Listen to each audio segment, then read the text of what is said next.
રાપર ગુરુકુળ ખાતે નારી શક્તિ કાર્યક્રમમાં વિવિધ સહાય આપવામાં આવી। આજે 6 માર્ચના દિવસે રાજ્ય સરકાર દ્વારા નારી શક્તિ કાર્યક્રમનું આયોજન તમામ વિધાનસભા વિસ્તારમાં કરવામાં આવ્યું હતું, જે અન્વયે રાપર ગુરુકુળ ખાતે રાપર ભચાઉ તાલુકાના નારી સંગઠનને વિવિધ યોજનાઓ અન્વયે સહાય આપવામાં આવી હતી, જેમાં વડાપ્રધાન નરેન્દ્રભાઈ મોદી તથા રાજ્યના મુખ્યપ્રધાન ભૂપેન્દ્ર પટેલ દ્વારા ઓનલાઈન વર્ચ્યુઅલ દ્વારા સંબોધન કર્યું હતું, જેમાં નારી શક્તિની વિવિધ યોજનાઓ અંગે સમજણ અને માહિતી આપી હતી। રાપર ગુરુકુળ ખાતે યોજાયેલા કાર્યક્રમમાં ધારાસભ્ય વિરેન્દ્રસિંહ જાડેજા, ભચાઉ પ્રાંત અધિકારી બાલમુકુંદ સૂર્યવંશી, પીકે પટેલ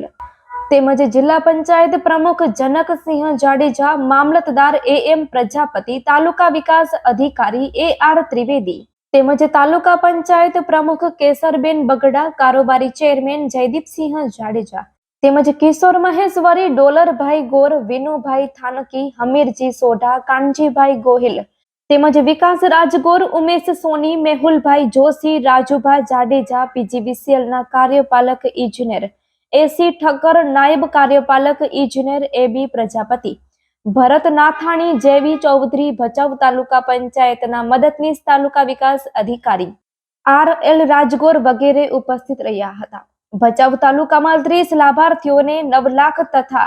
રાપર તાલુકા 115 સખી મંડળને 53.28 લાખની સહાય જુદી જુદી યોજનાઓ અંતર્ગત આપવામાં આવી હતી।